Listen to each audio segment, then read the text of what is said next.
Okay, so I'm just going to backtrack a little bit quickly and give you some ideas of the numbers we're looking at.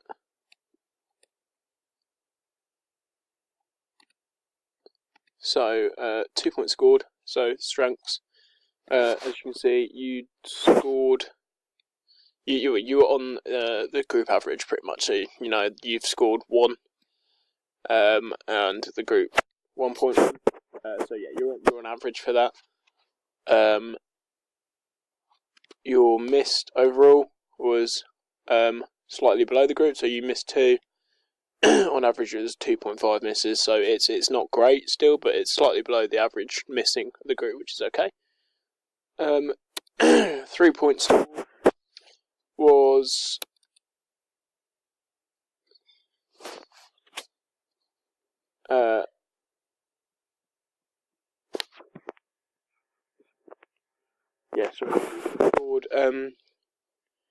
was a weakness, so we'll go into that in a minute.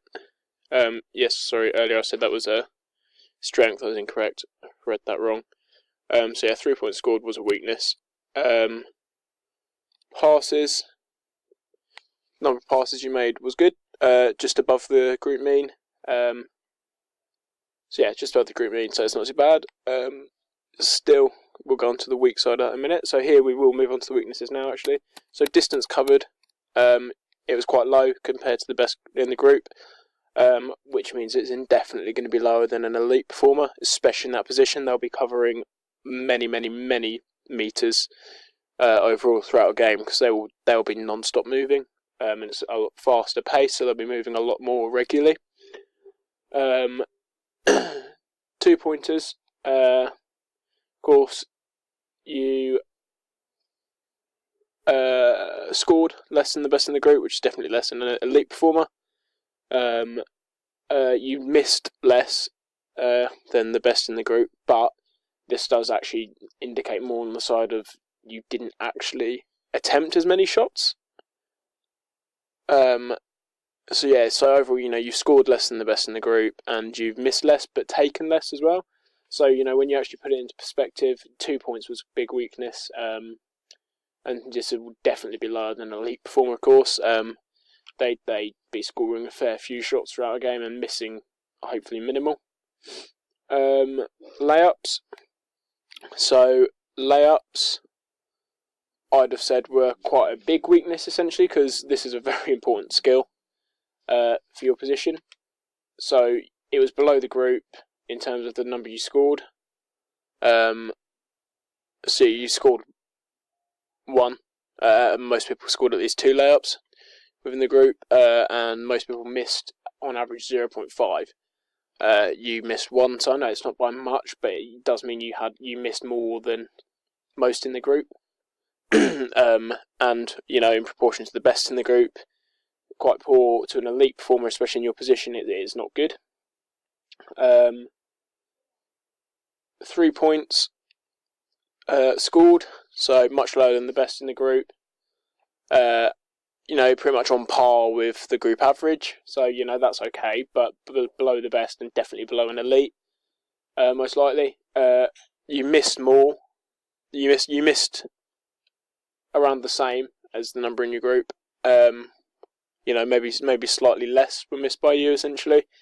But even then, you've not attempted as many as the best in the group either.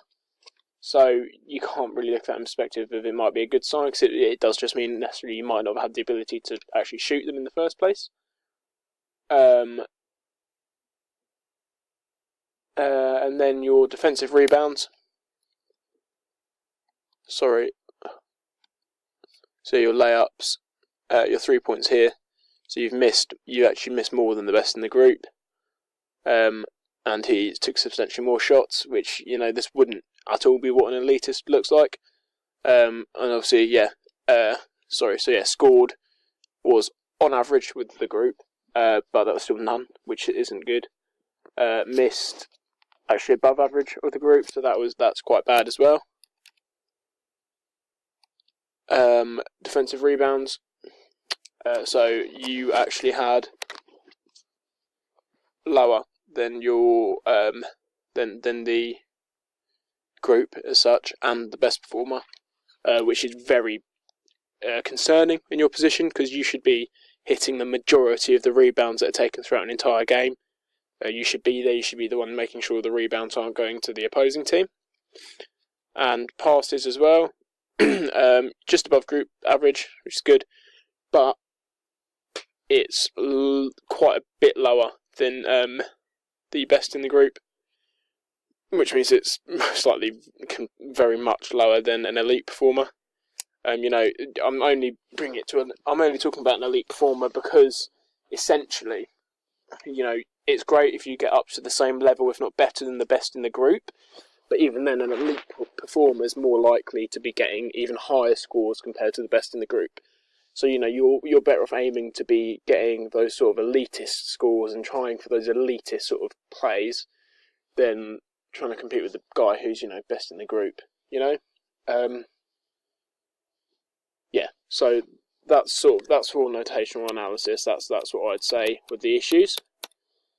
So with the technical model, I'd have said what was good in the preparation phase was you maintained contact throughout. You kept your arm against him, your eyes. You were looking at him, but also in your peripheral the ball and what was going on.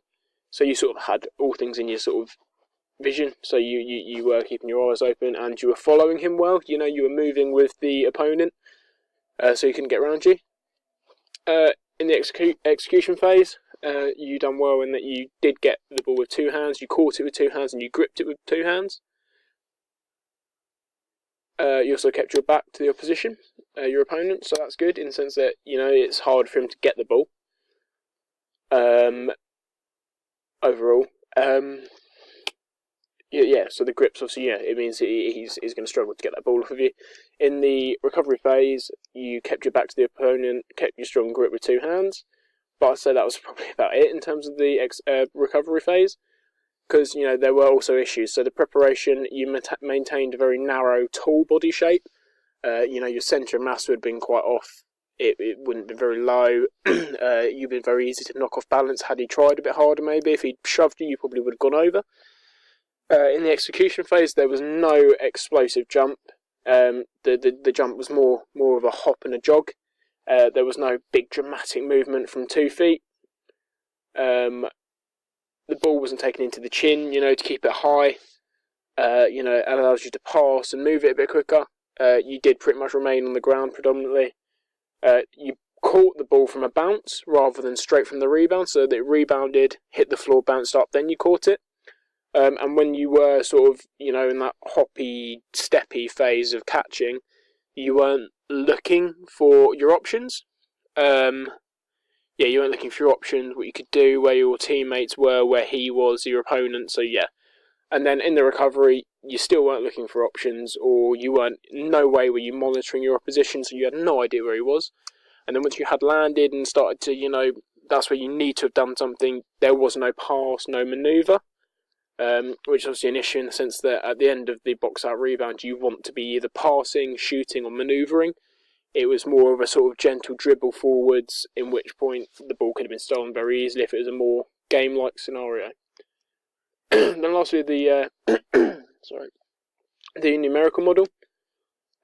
So overall, I would have said your mean power output and net force, they were above the group average, which is good. It means you've still got you're still able to produce decent amount of power and force. Your acceleration was the best in the group, above the best performer as well, which is good. I still say overall, they were quite a bit lower than what an elite performer would be producing, but, your acceleration being that good is proportionate to building more momentum and stuff on the upwards, like, sort of drives, so whenever you're jumping.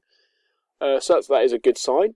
That's quite good. However, I would say that the besides acceleration, all of the components were below the best in the group. Time in air, jump height. If I start showing you some numbers for this, so jump height, look here, you're quite below, substantially below the best in the group, and a little bit below the group mean, which isn't a good sign because jump height, I'd say, is the most crucial point of this. In that it's crucial to the box out and rebound. A lot of shots require even rebound, just rebounds, blocking, everything. A lot of things do require good jumping. Even starting to to win the ball. So acceleration here we see actually was good. Acceleration up here. So yeah, you're the red. The best is green, and group mean was purple. So yeah, you're quite high up. You're quite a bit higher in terms of acceleration than the average of the group, and a little bit higher than the best in the group, or sort of our top performer. Mean velocity was, there's not too much between the numbers as you can see, but it was still quite low compared to others, which is also not good. Net force above the group mean, like I said, so that's good, but quite a bit below the best in the group, our top performer. Same with impulse, it was a fair few digits below both the group mean and the top performer in our group, which is worrying. You're not. I'll say that actually. Having the low impulse actually, it's a mixed sign in the sense that it might show that you're able to quickly, you're able to generate the force faster. So that's actually a good thing. You're able to make that sudden contraction, eccentric, concentric, really quickly, quicker than the others. So actually, no, that is a good sign. So yeah, that's positive. Time in air, a little bit lower than the group average, a few digits lower than top in the group. Time in air can be quite important in the sense that the longer you can get up there, the more decision-making time you have. Essentially, you've got a few more options. You can sort of hold your jumps a bit or jump earlier, depending on what you want to do. Mean power output above group average, so that's good, but a fair bit below our top performer.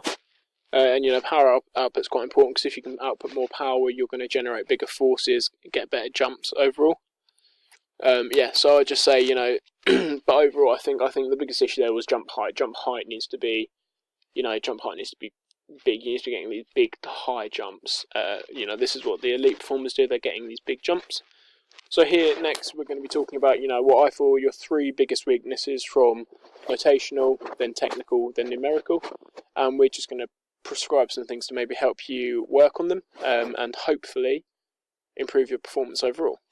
So I feel like layups were probably a biggest weakness for you in the notational analysis. Then technical model was the execution phase, especially the jump, and in the numerical model, jump height was probably what I'm most concerned about. So here we will now go on to make some sort of training ideas for you. So layups, target one. So I'd say layups were probably the biggest weakness I feel, as I think, given your position, they're a very crucial form of shot. As you're meant to be going up and down the court very regularly. You're going to be under the net a lot. You're going to be quick. You need to be quick and agile, which means a layup's probably should be your probably most used shot.